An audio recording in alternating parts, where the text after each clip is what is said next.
एक गरीब लड़के की कहानी। एक भयानक अंधेरी रात में मंदिर के सीढ़ी पर लगे लाइट की रोशनी में एक साधारण 15 साल का लड़का पढ़ाई करते दिखा।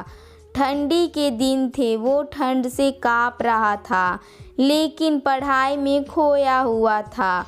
हफ्ते में 2 दिन मैं उस रास्ते से होकर गुजरता था। दिन में कभी वो नज़र नहीं आता था। मुझे काफ़ी जिज्ञासा होती थी उसके बारे में जानने की। एक रात खाना खाकर मैं गाड़ी लेकर उसी रास्ते से गुजरने वाला था। सोचा जाते जाते कुछ पार्सल लेकर जाऊं उसके लिए। मैं पार्सल लेकर गाड़ी से उस मंदिर के पास पहुंचा। लड़का सीढ़ियों पर बैठकर हमेशा की तरह पढ़ाई कर रहा था। मैंने गाड़ी रोकी और उसके पास गया। मेरी तरफ जब उसने देखा तो वो मुस्कुरा दिया, जैसे वो मुझे पहले से जानता हो। मैंने उससे पूछा, बेटा तुम हमेशा यहीं पर क्यों पढ़ाई करते हो?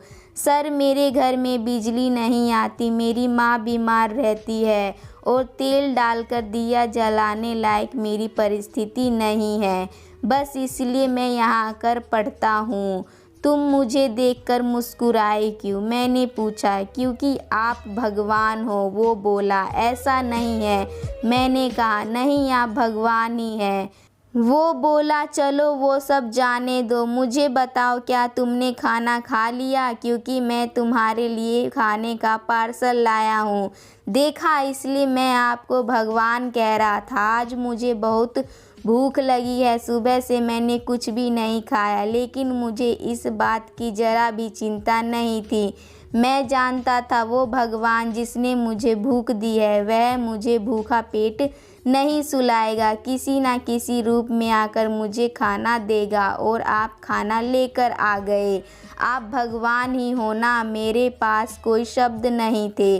अनजाने में ही मेरे साथ पुण्य का काम हो रहा था। हर दिन कर्ज में डूबे होने के कारण ऊपर वाले को, उस भगवान को कोसता था। आज उसने मुझे ही भगवान की उपाधि देकर शर्मसार कर दिया था। आधा खाना खाकर उसने आधा बचा लिया और मुझसे बोला कि सर आप 5 मिनट यहीं ठहरिए, मैं यह खाना मेरी माँ को देकर आता हूँ। मंदिर से कुछ दूरी एक पुराने घर की तरफ जाते हुए मैं उसे देखता रहा। कुछ मिनटों बाद वह वापस लौटा।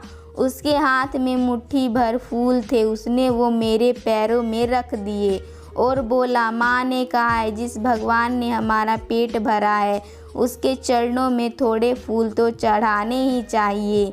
मेरी आंखें बंद हो गई और उसमें अपनी आप आंसू निकल आए। आंखें खोले मैंने उसके पुराने घर के तरफ देखा।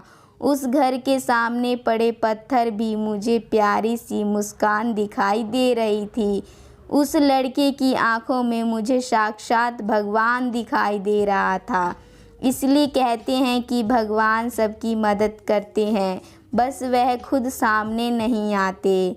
किसी ना किसी के ज़रिए हम तक वह मदद पहुंचा देते हैं।